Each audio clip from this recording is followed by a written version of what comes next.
नमस्कार दोस्तों, मैं हूं अर्पित और एक बार फिर से आपका स्वागत है। बिहार में विधानसभा चुनाव होने हैं और इस समय राजनीतिक पारा बहुत ज़्यादा चढ़ चुका है। आपने देखा होगा कि किस तरीके से प्रधानमंत्री नरेंद्र मोदी और बिहार में जो एनडीए की सरकार है उसकी तरफ से अपने कामकाज के बजाय मुद्दा ये बनाया जा रहा है कि किस तरीके से विपक्ष के नेता ने प्रधानमंत्री को मां की गाली दे दी है। इसी मुद्दे पर अब सबसे ज़्यादा आगे बढ़ती हुई दिखाई दे रही है सरकार बिहार की और एनडीए गठबंधन। वहीं दूसरी तरफ महागठबंधन में किस तरीके से वोटर अधिकार यात्रा चली और राहुल गांधी और तेजस्वी यादव ने इसमें निश्चित रूप से बहुत बड़ी सफलता हासिल की है, यहाँ पर भीड़ को अपनी तरफ खींचने में और हवा का रुख अपनी तरफ मोड़ने में। लेकिन अब किसकी सरकार बनेगी, क्योंकि 2 महीने 2.5 महीने के अंदर अंदर बिहार में नई सरकार आ जाएगी नवंबर के आखिर तक। तो ऐसे में इस बार बिहार का मुख्यमंत्री कौन बनेगा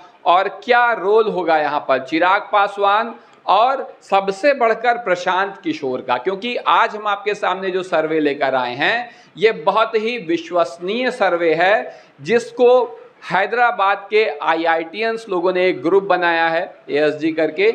इन्होंने पिछले बार भी सर्वे किया था जो बिल्कुल एक्यूरेट साबित हुआ था। उन्हीं का सर्वे हम आपके सामने लेकर आए हैं और आप अपनी राय दीजिए कि आप इस सर्वे से किस हद तक सहमत हैं। सबसे पहले हम आपको सैंपल साइज बता दे रहे हैं। जो भी वास्तविक सर्वे होता है, जो ईमानदारी से किया जाता है, तो उसके बारे में बहुत सारी डिटेल्स होती है। जैसे कि यहाँ पर जो कॉन्स्टिट्यूएंसीज हैं इनमें 3 फेज में ये सर्वे किया गया है। 1,58,030 लोगों से वो सवाल पूछे गए हैं जिनके बारे में हम इस वीडियो में आपको आगे बताएंगे। पहले फेज में 36,360 लोगों से सवाल पूछा गया, दूसरे फेज में 45,980 लोगों से सवाल पूछा गया और तीसरे फेज में 75,690 लोगों से सवाल पूछा गया। इस तरह से कुल 1,58,030 लोगों से यहाँ पर क्वेश्चन पूछे गए हैं। बिहार की वास्तविक जनसंख्या और मतदाताओं की संख्या इससे बहुत ज़्यादा है, लेकिन सैंपल साइज के रूप में 1.5 लाख से अधिक लोगों से सवाल पूछना, वो भी अलग अलग क्षेत्र में, ये काफ़ी अच्छा साइज है सैंपल के रूप में। अब देखिए यहाँ जो सवाल पूछा गया है, पहला सवाल क्या पूछा जा रहा था लोगों से। पहला सवाल पूछा जा रहा था opinion on the performance of the present NDA government in Bihar, यानी बिहार की जो प्रेजेंट एनडीए गवर्नमेंट है उसकी परफॉर्मेंस से आप कितने संतुष्ट या असंतुष्ट हैं। तो यहाँ पर वेरी मच सेटिस्फाइड 4% लोगों ने कहा कि वो बहुत ज़्यादा संतुष्ट हैं बिहार की जो वर्तमान सरकार है उसके कामकाज से।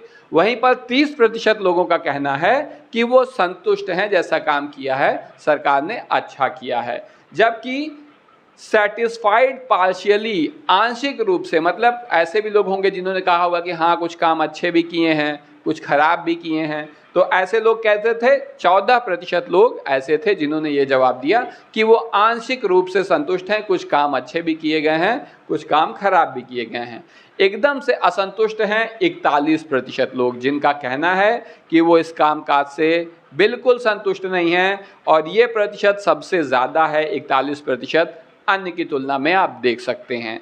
इसके बाद 11% लोग ऐसे भी हैं जिन्होंने कोई जवाब नहीं दिया कि हम बता ही नहीं सकते हैं कि हम संतुष्ट हैं कि असंतुष्ट हैं। यही 11% लोग सबसे खतरनाक होते हैं। किसी भी चुनाव में किसी भी पार्टी या विचारधारा से जुड़े हुए नहीं होते हैं, खुद को जुड़ा नहीं देखते हैं, अंतिम समय में मन बनाते हैं कि किसे वोट देंगे और जिधर जाते हैं वही पार्टी चुनाव जीत जाती है। तो अब आप देख सकते हैं दूसरा सवाल क्या पूछा गया। दूसरा सवाल पूछा गया performance of the present chief minister Nitish Kumar.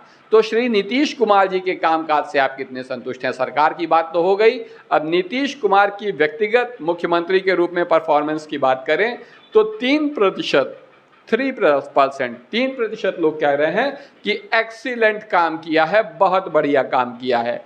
33% लोगों का कहना है कि भाई अच्छा काम किया है, जबकि एवरेज काम किया है कि हाँ ठीक है, इस तरीके से 6% लोग कह रहे हैं। जबकि not at all good, dissatisfied, असंतुष्ट लोगों का कहना है बहुत ही बकवास काम किया है। ऐसा कितने लोग कह रहे हैं, 45% लोग कह रहे हैं, जो कि फिर काफ़ी ज़्यादा है, बाकी सबको जोड़ दें तो उससे ज़्यादा है।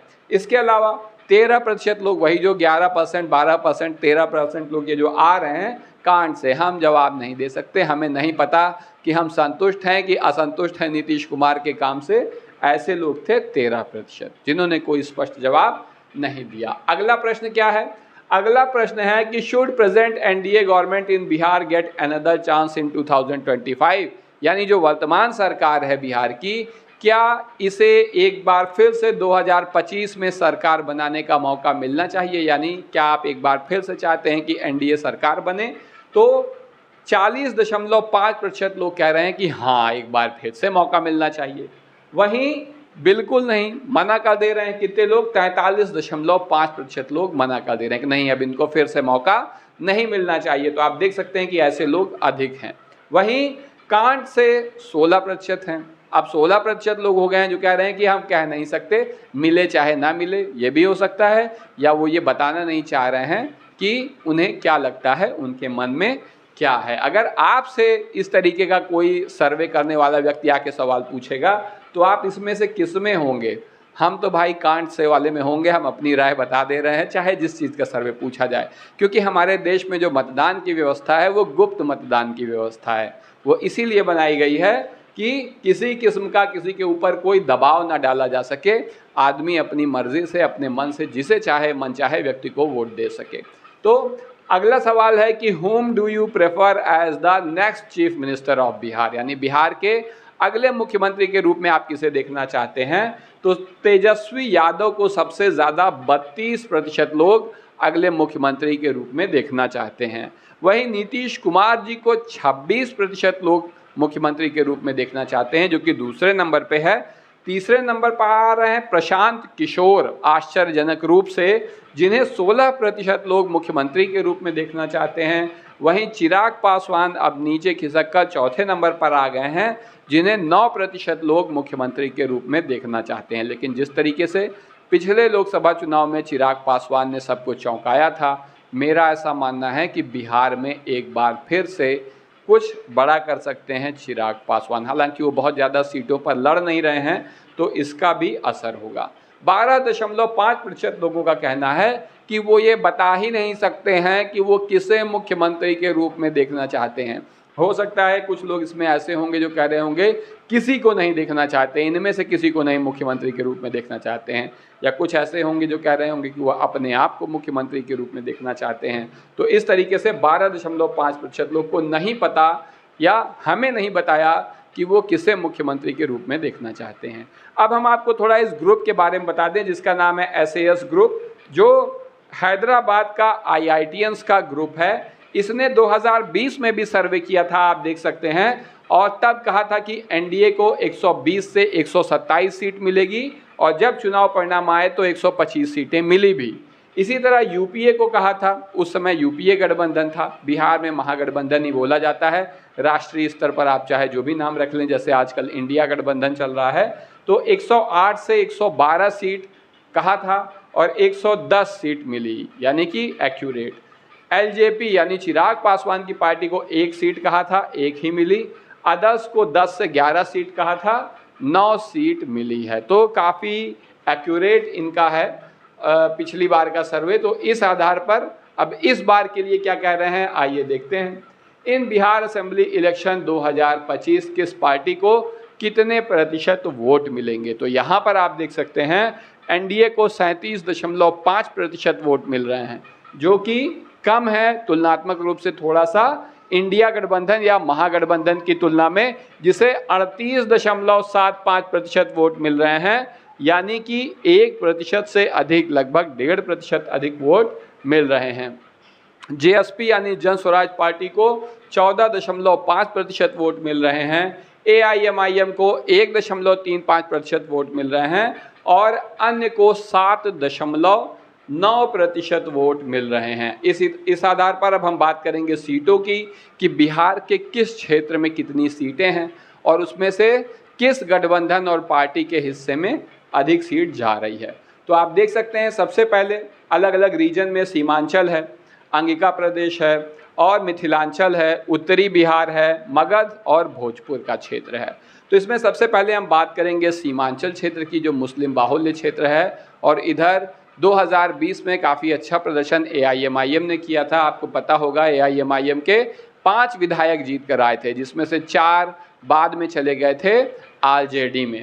एक अभी भी वहाँ पर हैं जो कि प्रदेश अध्यक्ष भी हैं उनके। तो यहाँ पर कुल 24 सीट है सीमांचल में, जिसमें 8 से 9 सीट NDA के खाते में जा रही है, 12 से 13 सीट इंडिया गठबंधन के खाते में जा रही है। जन स्वराज पार्टी के खाते में आश्चर्यजनक रूप से 3 से 4 सीट जा रही है। आप हमें कमेंट करके ज़रूर बताइएगा कि आप जन स्वराज पार्टी के लिए जो दावे किए जा रहे हैं इससे किस हद तक सहमत या असहमत हैं। और अन्य में जहां AIMIM भी शामिल है तो 2 से 3 सीट उसको जा रही है। मेरे ख्याल से ये AIMIM के ही 2 से 3 यहाँ पर विधायक आ सकते हैं।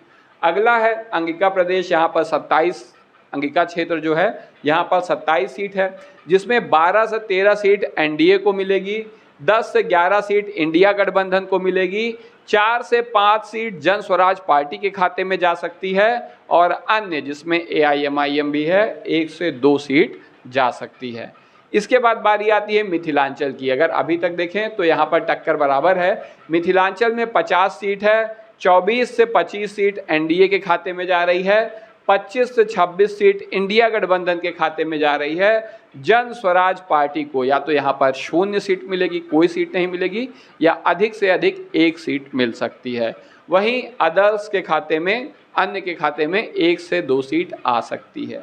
इसके बाद बात करें उत्तरी बिहार की। यहाँ पर 72 सीट है, जिसमें 39 से 40 सीट NDA गठबंधन के खाते में आ रही है, 29 से 31 सीट यहाँ पर आ रही है महागठबंधन के खाते में। यानी यहाँ महागठबंधन पीछे छूट गया है स्पष्ट रूप से NDA गठबंधन के सामने। 3 से 4 सीट जन स्वराज पार्टी की आ रही है, 1 से 2 सीट अन्य के खाते में जा रही है। सबसे आखिर में आ रहा है मगध और भोजपुर का क्षेत्र, जहां पर 70 सीट है और यहां पर हिसाब बराबर हो जा रहा है। NDA पीछे छूट गया है, 25 से 27 सीट मिलेगी, जबकि इंडिया गठबंधन या महागठबंधन यहां ज़बरदस्त प्रदर्शन कर रहा है, 39 से 40 सीट मिलेगी। ये निर्णायक बढ़त हासिल कर ली है। 4 से 5 सीट यहां पर जन स्वराज पार्टी को मिलेगी, 1 से 2 सीट अन्य के खाते में जाएगी। जन स्वराज पार्टी को इतनी सीट मिलेगी या नहीं ये तो हमें नहीं पता है, लेकिन जन स्वराज पार्टी भारतीय जनता पार्टी के गठबंधन का, NDA का और ख़ास तौर से भाजपा का बहुत बड़ा नुकसान करने जा रही है, ऐसा मेरा मानना है। आपकी जो भी राय हो इस बारे में आप कमेंट करके बताइएगा। तो इस तरीके से अब हम देखें तो कुल सीट की बात करें तो NDA को 108 से 114 सीट मिलेगी, इंडिया गठबंधन को 115 से 121 सीट मिलेगी। अगर 121 सीट मिल जाती है तो 122 जो कि पूर्ण बहुमत के लिए आवश्यक है उससे एक कम है। जन स्वराज पार्टी को 14 से 19 सीट मिलेगी, AIMIM को 4 से 6 सीट मिलेगी और अन्य को 2 से 5 सीट मिल सकती है। तो इस सर्वे के बारे में आपकी क्या राय है? खास तौर से हम जन स्वराज के बारे में भी आपकी राय जानना चाहेंगे।